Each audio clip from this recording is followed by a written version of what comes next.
गीता सत्संग में आप सभी का स्वागत। जहां हम भगवत गीता के तीसरे अध्याय को सूत्र से जानने का प्रयास कर रहे हैं। सभी की ओर से सबको प्रणाम और निवेदन कि आज की गीता सत्संग की शुरुआत करें। आशु जी, बहुत बहुत धन्यवाद। मेरी ओर से भी आप सबको प्रणाम, नमस्कार, चरण वंदना। और उसी बात से शुरू करेंगे। योगस्थ कुरु कर्माणि, श्लोक नंबर 16 की हम चर्चा कर चुके हैं। इसके बाद 17 की भी मैं रिक्वेस्ट करूंगा कि 16 और 17 को आप एक बार हिंदी पढ़ दें। इनको थोड़ा रिवाइज करके फिर आगे चलेंगे। जी सर। हे पार्थ, जो पुरुष इस प्रकार परंपरा से प्रचलित सृष्टि चक्र के अनुसार नहीं बरतता, वह इंद्रियों के द्वारा विषय भोगों में रमण करने वाला पापायु पुरुष व्यर्थ ही जीता है। यस्त्वात्मरतिरे यस्त्वात्मरतिरेव स्यात् आत्मतृप्तश्च मानवः आत्मन्येव च संतुष्टस्तस्य कार्यं न विद्यते। परंतु जो मनुष्य आत्मा में ही रमण करने वाला और आत्मा में ही तृप्त तथा आत्मा में ही संतुष्ट हो, उसके लिए कोई कर्तव्य शेष नहीं है। देखिए, 16 नंबर श्लोक में कहा, हे पार्थ, जो पुरुष इस लोक में इस प्रकार प्रचलित सृष्टि चक्र के अनुसार अनुसार नहीं वर्तता। ये सृष्टि चक्र क्या बताया? सृष्टि चक्र बताया था 16 नंबर 15 नंबर श्लोक में, जिसमें कहा संपूर्ण प्राणी अन्न से उत्पन्न होते हैं, अन्न की उत्पत्ति वृष्टि से होती है, वृष्टि यज्ञ से होती है। हमने कहा कि ये जो यज्ञ है ये सूर्य के द्वारा किया जा रहा है, और यज्ञ कर्मों से उत्पन्न होता है, और कर्म ब्रह्म से उत्पन्न होता है, यानी जीवन शक्ति से उत्पन्न होता है, और ब्रह्म उस अक्षर से, यानी जिसे हम परमात्मा कहेंगे, उससे उत्पन्न होता है। ये सृष्टि चक्र बताया। फिर इससे अगले श्लोक में कहा, जो पुरुष इस लोक में इस प्रकार प्रचलित सृष्टि चक्र के अनुसार नहीं बरतता, अपने कर्तव्य का पालन नहीं करता, वह इंद्रियों के द्वारा भोगों में रमण करने वाला पाप आयु व्यर्थ ही जीता है। यानी हमें ध्यान रखना है कि जब तक ब्रह्म की शक्ति हमारे अंदर है, हम जीवित हैं, तो हम कर्म करें, क्योंकि उस ब्रह्म की शक्ति से ही कर्म उत्पन्न होना है। ये हमारी ड्यूटी है। इस सृष्टि चक्र को हमने फॉलो करना है। फिर श्लोक नंबर 17 में कहा, परंतु जो मनुष्य आत्मा में ही रमण करने वाला, ये 3 पॉइंट कल हमने डिस्कस किए थे। आत्मा में ही रमण करने वाला आत्मा में ही तृप्त है और आत्मा में ही संतुष्ट है, यानी जो कुछ वो कर रहा है स्वयं में, आत्मा का शब्द यहां समझे कि स्वयं में, जो अपने आप में संतुष्ट है, कर्म में लगा हुआ है, खाली नहीं बैठा हुआ, और इस कर्म में लगने की अवस्था में अपने आप में संतुष्ट है, अपने आप में तृप्त है, और अपने आप में रत है। ये 3 चीजों का अगर सेटिस्फाई करता है, तो उसके लिए फिर कोई कर्तव्य करना या ना करना उसके लिए बराबर है। फिर से पढ़ देता हूं इसको। परंतु जो मनुष्य आत्मरति है, यानी जो कुछ वो कर रहा है उसमें रत है, उसमें बिजी है, उसमें लगा हुआ है, और आत्मतृप्त है, जो कुछ वो कर रहा है उसमें लो। तृप्त है, कोई परेशानी नहीं है। और तीसरी बात, तथा आत्मनि एव संतुष्ट है, इसी में संतुष्ट है जो कुछ वो कर रहा है। यानी तीनों परिस्थितियों में, तीनों बातों में, तीनों कंडीशंस में कर रहा है, ये जरूरी है। अगर कर रहा है और उसमें संतुष्ट है, उसमें रत है, यानी बिजी है, बेफिक्र है, चिंता नहीं, और उसी में तृप्त है, रम गया उसमें, और उसमें संतुष्ट है, उसके लिए फिर किया या ना किया एक ही बराबर है, वो कर ही रहा है। देखें जरा, यहां तक किसी का कोई प्रश्न? चलिए आशु जी, इससे अगले श्लोक को, श्लोक नंबर 18 को पढ़ते हैं, फिर आगे चलेंगे। नैव तस्य कृतेनार्थो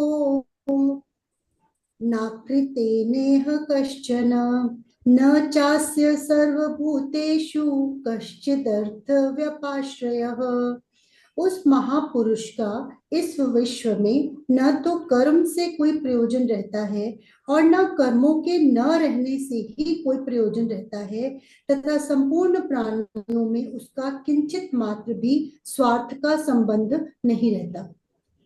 तो ये बात हो रही है उन तीन कंडीशंस की जिसमें हमने अभी डिस्कस किया। आत्मरत है या बिजी है अपने काम में, उसको अब कोई फिक्र नहीं है लेकिन काम कर रहा है। आत्मरति ही ये हुआ।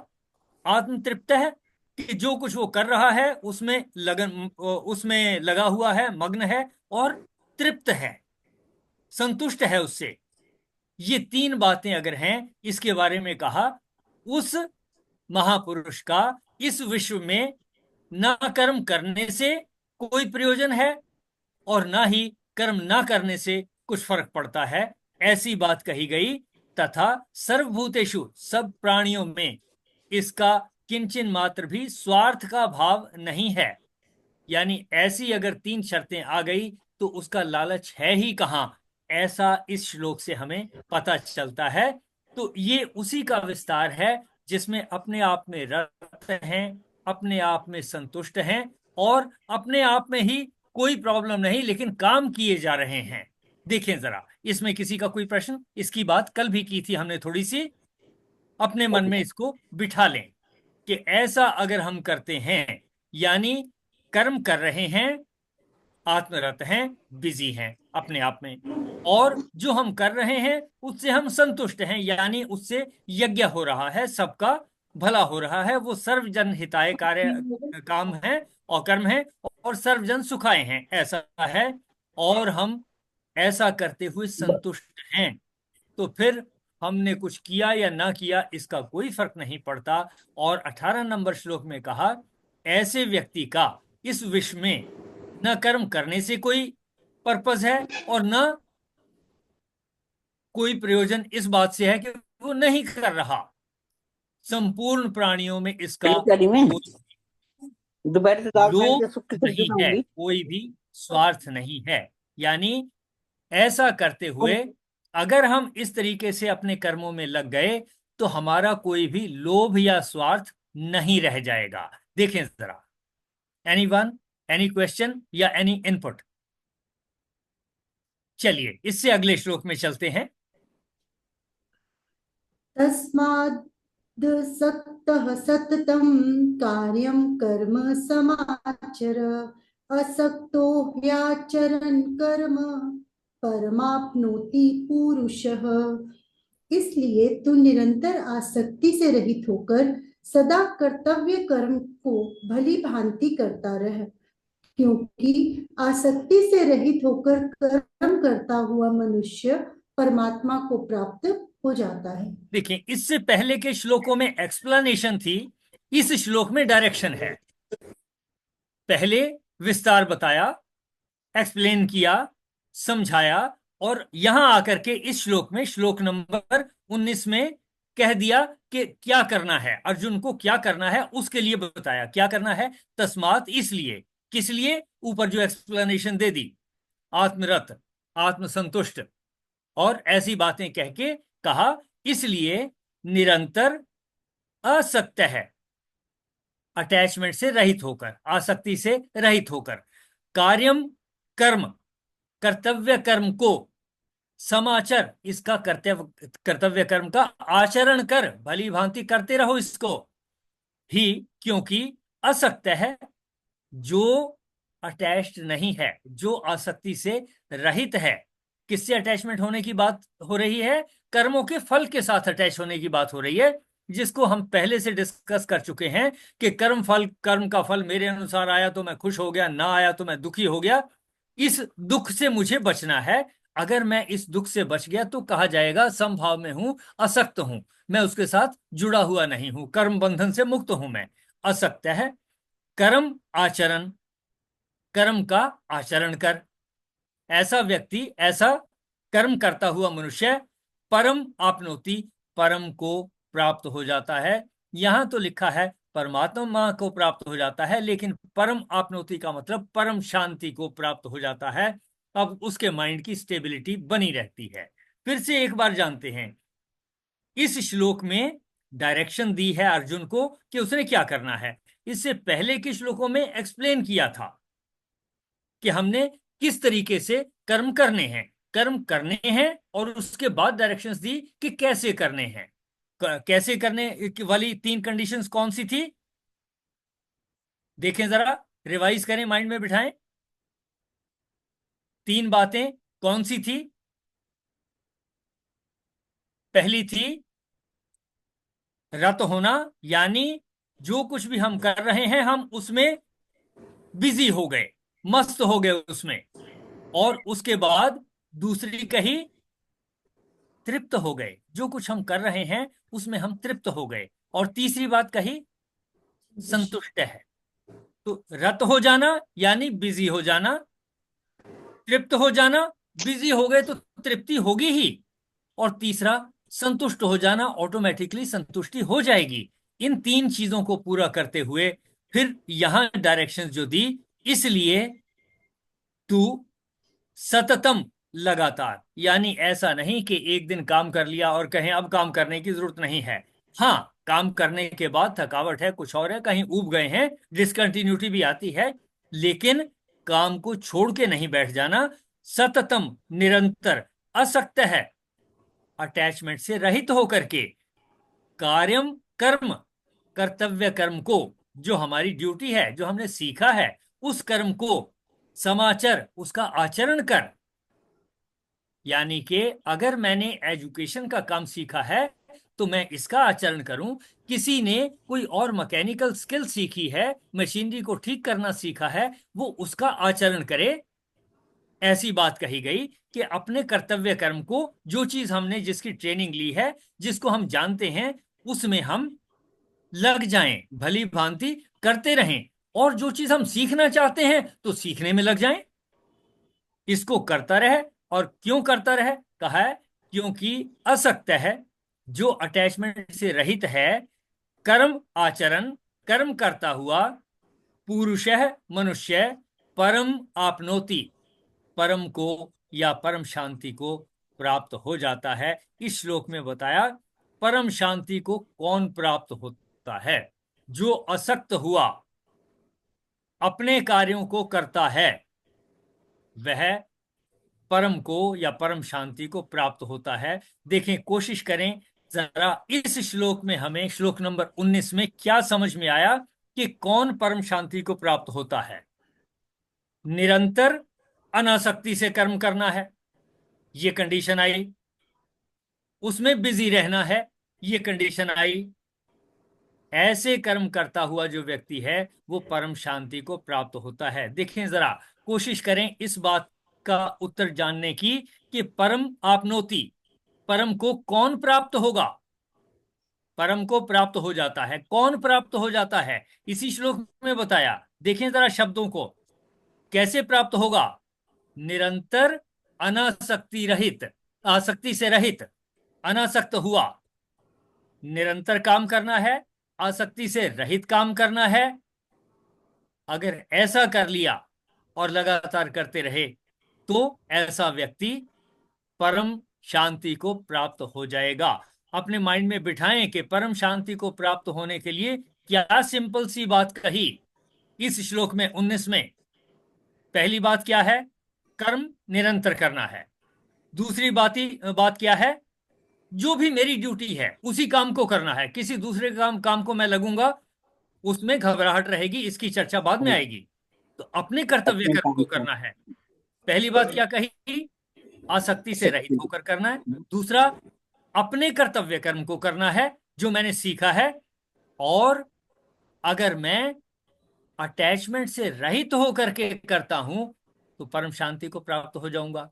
2 कंडीशनें हुई, एक आसक्ति से रहित होना, और दूसरा अपने कर्तव्य कर्म को कंटिन्यूअसली करना। देखें जरा, परम शांति को प्राप्त करने के लिए 2 कंडीशनें श्लोक नंबर 19 में कौन सी कहें? Try to explain, let us understand. आसक्ति, आसक्ति मतलब यही कि पहले से प्रिपेयर हुए कि इसका फल कैसा भी आ सकता है। हाँ, देखिए, आसक्ति का भी मतलब वही है जिसको हम कहते हैं कर्म बंधन से छुटकारा हो जाना। अगर मेरा कर्म बंधन से छुटकारा है, मैं बंधा हुआ नहीं हूं, यानी उसका फल कुछ भी आए, फल कुछ भी आए और मेरा मन संतुष्ट रहे, तब कहेंगे कि हम आसक्ति से रहित हैं। ऐसा नहीं कि मेरे मन में इच्छा ही कुछ नहीं है। इच्छा है तब काम होगा, अगर इच्छा ही नहीं है मैं काम किसी को शुरू ही नहीं करूंगा। कोई चीज, भूख लगती है, मुझे कुछ करना पड़ेगा।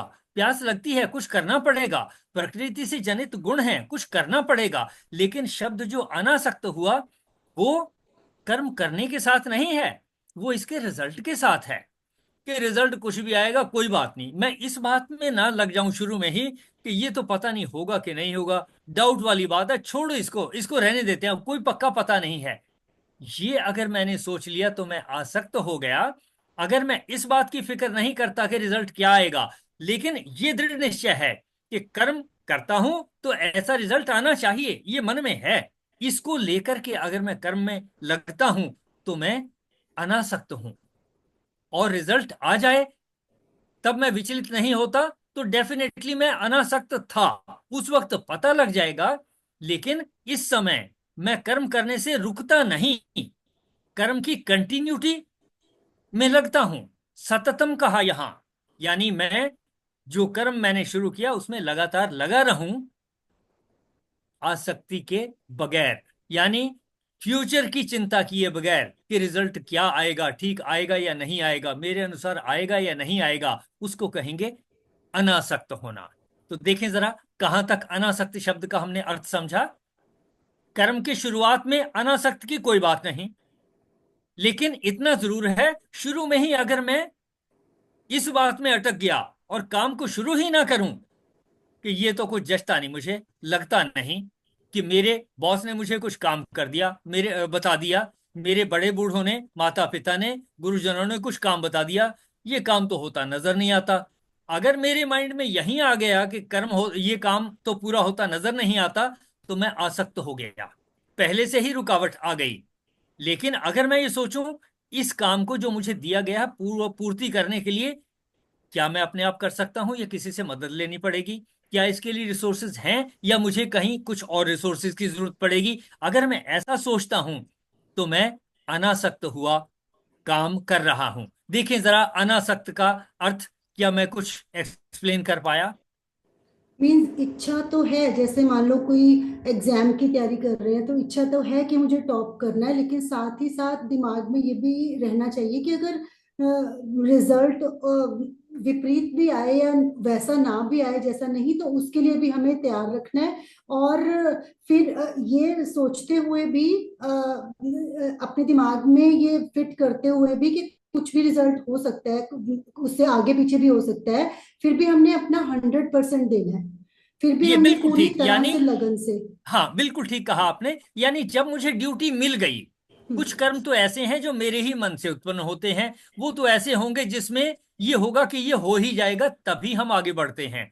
यहां जब अनासक्ति की बात आ रही है, इसका मतलब मेरे माता पिता ने, गुरुजनों ने या किसी और ने मुझे कुछ काम दे दिया, मैं उस काम को शुरू करने की बजाय बहाने मेरे मन में आने लगे, ये नहीं होगा, इसको छोड़ो, कहाँ पंगा ले रहे हैं, क्यों पचड़े में पड़ रहे हैं, ये अगर आ रहे हैं तो मैं आसक्त हो रहा हूं। किसके साथ? अपनी सुस्ती के साथ आसक्त हो रहा हूं, अपने आराम के साथ आसक्त हो रहा हूं मैं। मुझे अनासक्त होना है, अपने कंफर्ट को भी छोड़ना है।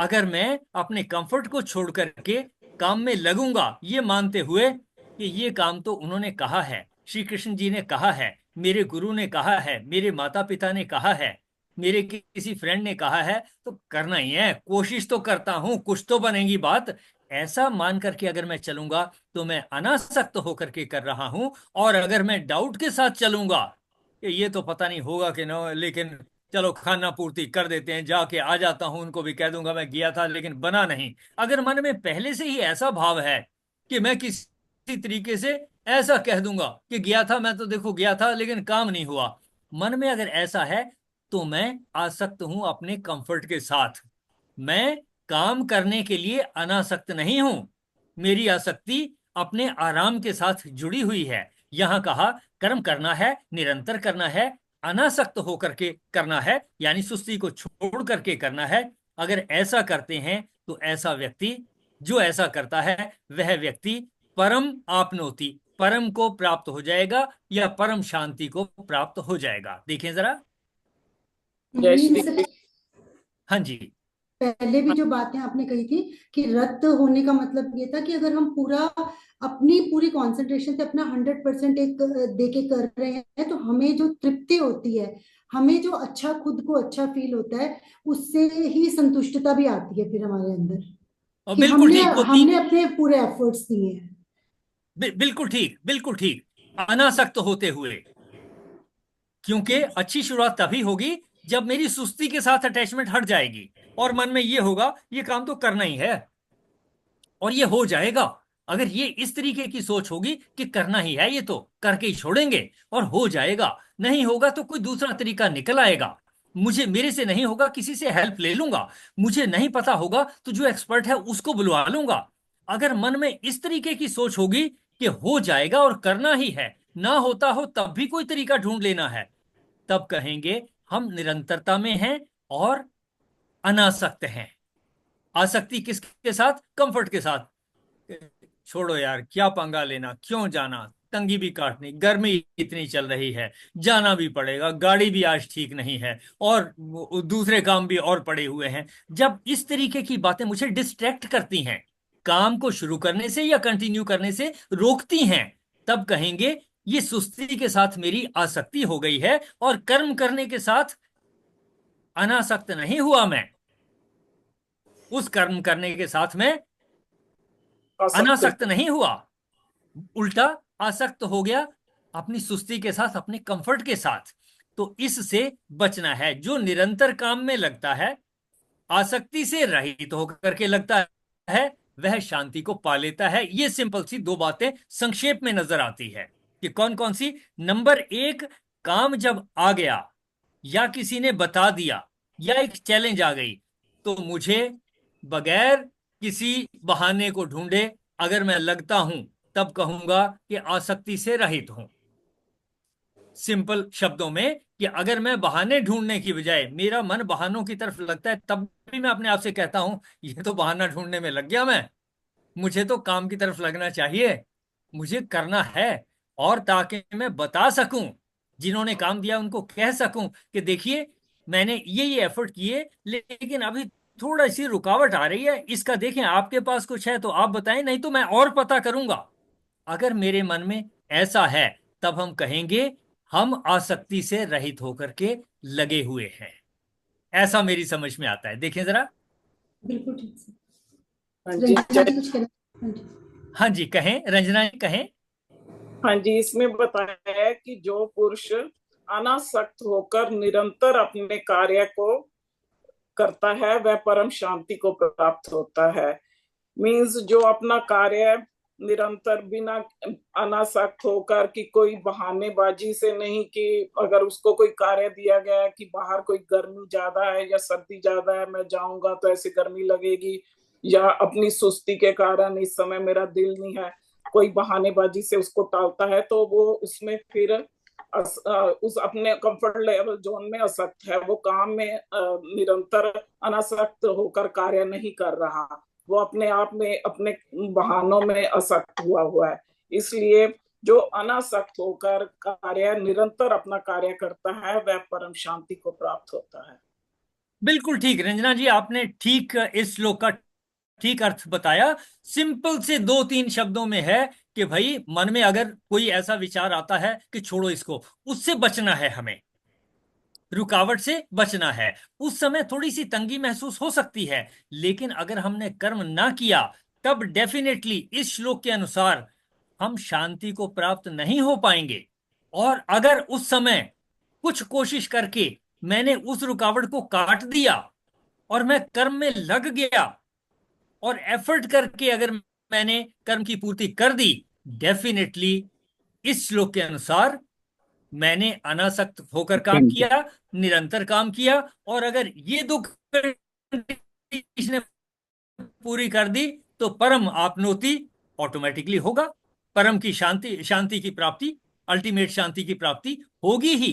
बहुत सिंपल से दो शब्द हैं। नंबर एक, कर्म करना है, लगातार करना है। अगर मन कर्म से हटाता है, रोकता है, उससे हमने बचना है। कैसे बचना है? दूसरे विचार के साथ बचना है। अगर मुझे याद रह जाए, अगर मैं काम में ना लगा तब मुझे शांति प्राप्त हो ही नहीं सकती। ये तो रूल है। अगर ये मेरे मन में यहां शुरू में बैठ गया, जब सुस्ती आ रही थी, जब मन कर रहा था छोड़ो काम को, अगर मैंने उस समय अपने आप से कह दिया, अरे भाई काम छोड़ दिया, तब शांति प्राप्त नहीं होने वाली, तब बेचैनी ही आएगी।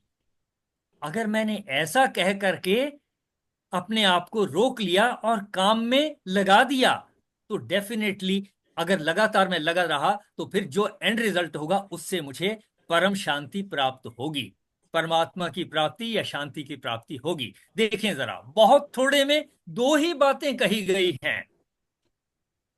आसक्ति से रहित होना और लगातार काम करना। अगर ये मैंने अपने आप को इस तरीके से लगा लिया काम में, तो परम शांति प्राप्त होगी। देखें,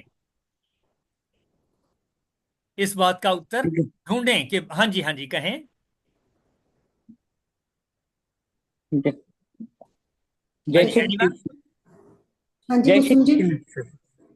आवाज नहीं आ रही। जय श्री कृष्ण सर। हाँ जी, जय श्री कृष्ण। सर इसमें ये कहा गया है, जो अगर हमें कोई काम देता है, हम उसका रिजल्ट बिना सोचे हुए, जैसे इस टेस्ट का रिजल्ट हम मेरे अनुकूल आए या मेरे प्रतिकूल आए, बिना सोचे बिना आसक्ति के करेंगे और लगातार करेंगे तो तभी हमें शांति की प्राप्त होगी। बिल्कुल ठीक। यानी मुझे रूल पता होना चाहिए कि शांति प्राप्त होने का रूल जो है वो हाँ कर्म को करने में है, निरंतरता में है, आसक्ति को छोड़ देने में है, रुकावट को छोड़ देने में है। और अगर मैं आसक्त हो गया, अपनी सुस्ती के साथ काम को छोड़ दिया, नहीं किया या लगातार नहीं किया, तब डेफिनेटली शांति प्राप्त होने से चूक जाएंगे, तब शांति प्राप्त नहीं होगी। तो दो बातें यहां से इस श्लोक से हमें पता चलती है कि क्या करने से शांति प्राप्त होगी और क्या करने से नहीं होगी। और उत्तर ठीक सिंपल है है, अनासक्त होकर के लगातार कर्म करने से शांति प्राप्त होगी। और अगर हम इससे चूक गए, आसक्त हो गए या निरंतर काम नहीं किया, तब शांति प्राप्त नहीं होगी। देखें, इसमें किसी का कोई प्रश्न या कोई सुझाव?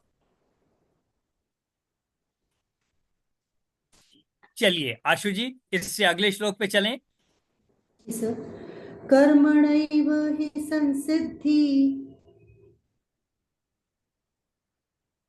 मा स्थिता जनकादयः लोकसंग्रहमेवापि संपश्यन् कर्तुमर्हसि। जनकादि ज्ञानी जन भी आसक्ति रहित कर्म द्वारा ही परम सिद्धि को प्राप्त हुए थे। इसलिए तथा लोक संग्रह को देखते हुए भी तुझे कर्म करना ही उचित है। अब ये मुझे मोटिवेशन बताई कर्म करने के लिए। इससे पहले श्लोक में डायरेक्शन बताई थी और किस तरीके से करना है, कब परम शांति प्राप्त होगी। इसमें मोटिवेशन के रीजन बताए। कौन कौन से एग्जाम्पल दिए? एक, जन कादय कर्मणा एव संसिद्धिम आस्थिता, कि जनक आदि, मुझे डिटेल नहीं पता, उनके कोई जो भी कुछ हैं मुझे डिटेल नहीं पता, लेकिन इतने तक ही सीमित रखूंगा शब्दों के अर्थ तक। जनक आदि ज्ञानी जन भी कर्मणा, कर्म द्वारा, हालांकि ब्रैकेट में लिखा है आसक्ति रहित, ये हमने समझ लिया कि कर्म जो करना है आसक्ति से रहित होकर के करना है, इससे पहले श्लोक में समझा।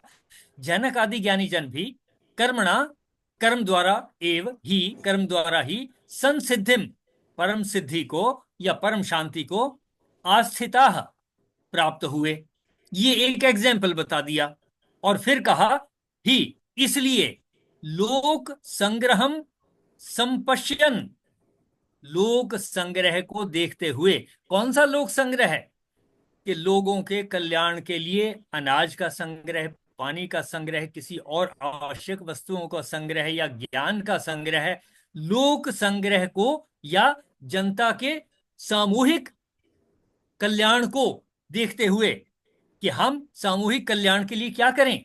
तो लोक संग्रहम जिसको कहा, ये लोगों के लिए पदार्थों का संग्रह, जरूरी वस्तुओं का संग्रह हो सकता है, ज्ञान का संग्रह हो सकता है, या लोगों का संग्रह हो सकता है, लोगों का समूह हो सकता है, कि इकट्ठे कर लिए लोग जो इकट्ठे हो गए, यानी जन कल्याण की बात हो रही है। इसको ध्यान में रखते हुए भी कर्म करने को ही अर्हसी, तेरी ड्यूटी है, तू इसके ही योग्य है।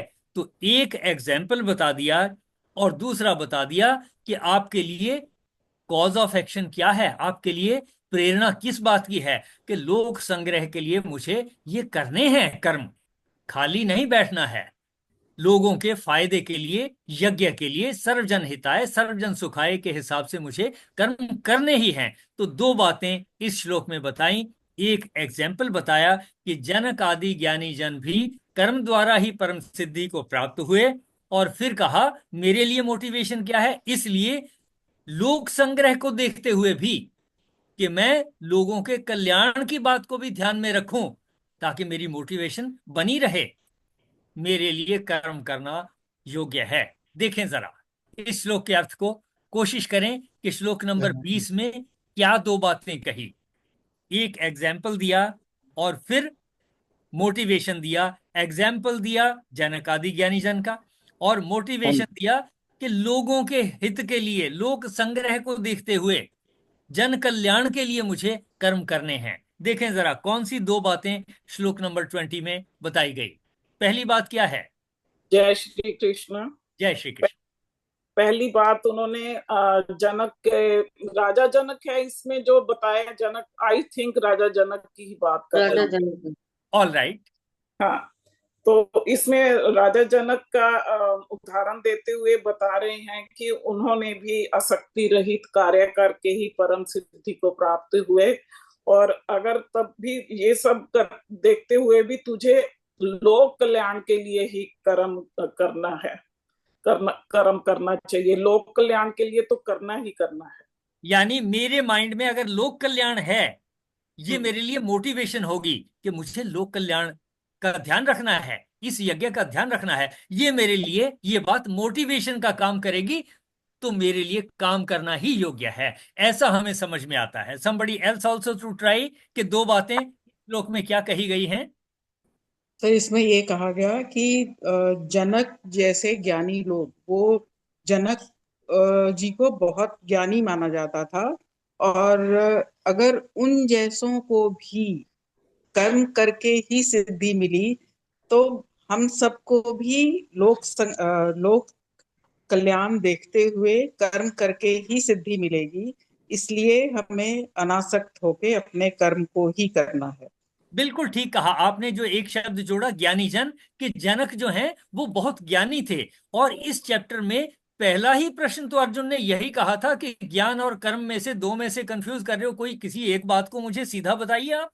तो मुझे भयंकर कर्म में क्यों लगाते हो? अगर ज्ञान श्रेष्ठ है तो भयंकर कर्म में क्यों लगाते हो? यहां बताया कि जनक आदि ज्ञानी जन भी जो हैं वो कर्म के द्वारा, यानी ज्ञान उनके पास था, फिर भी वो कर्म के द्वारा ही परम सिद्धि को प्राप्त हुए।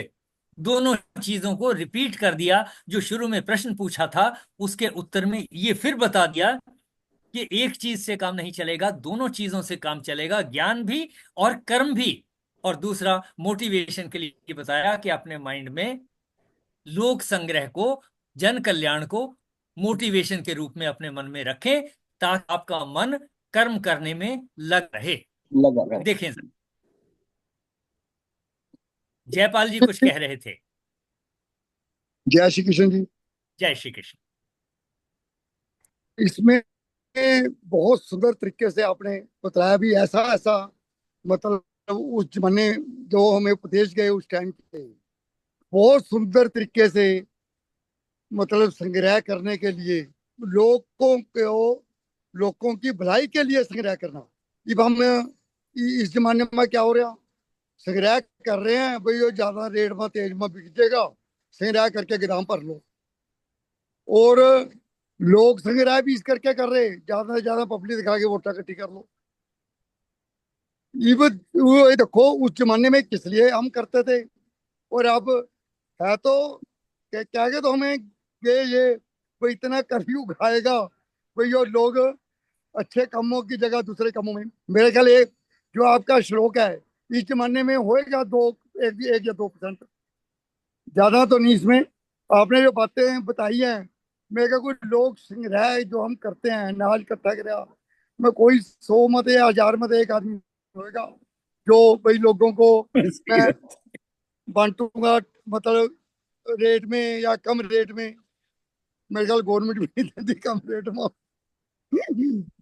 बाकी बहुत सुंदर श्लोक है, देखो उस जमाने का तो बहुत सुंदर श्लोक है, उस जमाने के हिसाब से चलते तो बहुत सुंदर, मतलब वो कितने नु आप समझाएंगे हमारे जैसा नु, समझा समझा तो रहे हैं बहुत, और बहुत सुंदर तरीके से आपने बहुत। जय श्री कृष्ण। जयपाल जी, देखें जो आपने कही बात ठीक है, लेकिन मैं फिर भी ये मानता हूं कि मुझे भी अगर आज के दिन में शांति प्राप्त करनी है, अल्टीमेटली मेरा मन शांत तो होना चाहिए, ये हम सबका एम है। हम सब यही कहते हैं भाई किसी तरीके से परमात्मा मिल जाए, शांति प्राप्त हो जाए, हमारी इच्छाएं पूर्ण हो जाएं। इसी को बात को मान करके हम आगे चलते हैं और पूजा पाठ करते हैं या भगवत गीता पढ़ते हैं या कुछ और करते हैं या सत्संग करते हैं। एम तो यही है कि मन शांत हो जाए, और उसके लिए यहां पर जो दो बातें कही गई वो सिंपल सी हैं कि जनक आदि ज्ञानी जन जो हैं उनको भी परम सिद्धि कर्म के द्वारा ही प्राप्त हुई।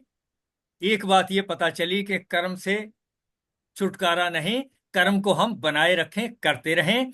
और दूसरा मोटिवेशन के लिए कह दिया कि भाई अपने माइंड में ध्यान रखो, अगर कोई कुछ नहीं कह रहा, लेकिन अगर माइंड डीमोटिवेट हो रहा है, तो अपने आप से कहना है कि लोगों की भलाई के लिए भी तो कुछ करना है मुझे। अगर इस बात का ध्यान रखूंगा, भले मैं ये कह दूं अच्छा ठीक है ज्यादा प्रॉफिट नहीं कमाऊंगा, थोड़ा कमा लूंगा, चलिए किसी वक्त कोई ऐसी कंडीशन भी हो सकती है जहां बिल्कुल मिनिमल रहा या ना भी हुआ, और किसी कंडीशन में कि भाई जल्दी सामान बेचना है तो सामान ही खराब हो जाएगा, तो कहीं थोड़े कम पैसे में भी बेच सकता है या कुछ दान भी कर सकता है। कोई भी चीज जो हमें सर्वजन हिताय के उद्देश्य को हमारे माइंड में जीवित रखे, तो डेफिनेटली इन्हीं दो बातों से मन की शांति प्राप्त होनी है, कोई और तरीका नहीं है। इस श्लोक के अनुसार ये पता चलता है। देखें सर, हमारे तो ग्रुप में आप जैसे और जयपाल मामा जी जैसे बहुत सारे राजा जनक हैं ऐसे, जिनको कोई कार्य करने की आवश्यकता तो है नहीं, लेकिन लोगों को वही एग्जाम्पल सेट करने के लिए या क्यों अभी तक भी काम कर रहे हैं, उसके पीछे भी कोई रीजन रहता ही है कि लोगों की भलाई करने का उद्देश्य तो है ही। तो हम तो सामने देख रहे हैं आप सबको, तो हम उस वे में हम बहुत लकी हैं हम सभी।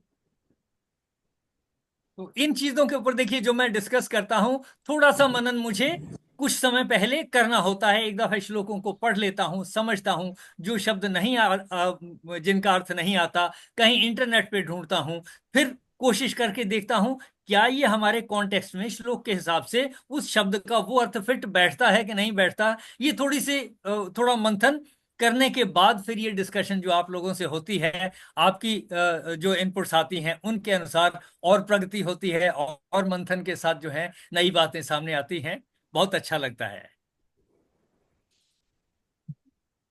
चलिए फिर इसी के साथ आज समापन की ओर बढ़ते हैं। जय श्री कृष्ण जी। हाँ जी। ये श्लोक को ना, इसको आपको बहुत बड़ा करना पड़ेगा, इस पे एक आधा दिन लगा के इसको बहुत सुंदर तरीके से समझाने लायक श्लोक है ये। हम लोग आप इस जमाने में ये श्लोक बहुत समझाने की जरूरत है। इस श्लोक को, इस श्लोक को समझने से चलो हम ज्यादा नहीं 5-10 स्टैंड फर्क पड़ सका है, ये श्लोक को पूरा समझाया जाए भाई उस टाइम इसलिए हम ये काम करते थे, अब किस लिए हम किस लिए करते हैं। इस श्लोक को समझाना बहुत जरूरी है। हमारे गीता प्रेम संकल्प है, इसको आप पूरा अपनी वीडियो बना के मुझको भेजो, ये भेजनी पड़ेगी कहीं ना कहीं, जब भी हम सुधरेंगे थोड़ा सा। इसको बहुत मतलब फ्लावट में करना पड़ेगा इस श्लोक का। बाकी तो ठीक है, जो इसका श्लोक देखो कब उन्होंने कितना खुद को देखो, कितनी सुंदर विचार उस टाइम के, कोई लोगों के लिए संग्रह करना है, लोगों का कभी काल पड़ जाए, कभी अनाज खत्म हो जाए, उनकी सहायता करनी, उनको जीवित रखना। ये देखो ये श्लोक को बहुत आपको आपको इसका हमें प्रचार करने के लिए आपको एक क्लिप करनी पड़ेगी इसकी। जय श्री कृष्ण जी। जय श्री कृष्ण। चलिए अगला फिर श्लोक देखिए, भी। बहुत बार डिस्कशन करके कितनी बार रिपीट करना पड़ता है एक बात को, तब वो मन में बैठती है, तब बिल्कुल एक्सट्रैक्ट होकर के समझ में आता है कि इस श्लोक में कौन सी एक या दो या तीन या चार कौन सी बातें हैं जिन पे हमने फोकस करना है और जो हमने अपनी लर्निंग में, अंडरस्टैंडिंग में लेकर के आनी है। चलिए। चलिए इसी श्लोक पर आगे भी चर्चा जारी रहेगी। आज समापन की ओर बढ़ते हैं। ठीक। ओम पूर्णमदः पूर्णमिदं पूर्णात् पूर्णमुदच्यते पूर्णस्य पूर्णमादाय पूर्णमेवावशिष्यते। ओम शांति शांति शांति। आज की चर्चा बहुत सार्थक रही। इस पूरे सहयोग के लिए और पार्टिसिपेशन के लिए मैं आप सबका आभारी हूं। मेरी ओर से आप सबको प्रणाम, नमस्कार, चरण वंदना और अंत में कहूंगा योगस्थ कुरु कर्माणि। धन्यवाद। सभी की ओर से सर को भी प्रणाम और चरण वंदना। कल मिलते हैं अगले श्लोकों के साथ। सर योग सा कुरु कर्माणी मीन्स भी योग करें हम मिलकर, कुरु। योग में स्थित होकर कर्मों को करें। ठीक है। योग स्थ कुरु कर्माणि संगम त्यक्त्वा धनंजय सिद्धि असिद्ध्यो समो भूत्वा समत्वम योग उच्यते। ये इस श्लोक का पहला भाग है, योग स्थ कुरु कर्माणि। इसको हम रिपीट करते रहेंगे, जहां भी संबोधन करना हो हम इसको प्रयोग करेंगे ताकि हमारे मन में ये बैठा रहे। Thank you. Thank you sir. Thank you sir.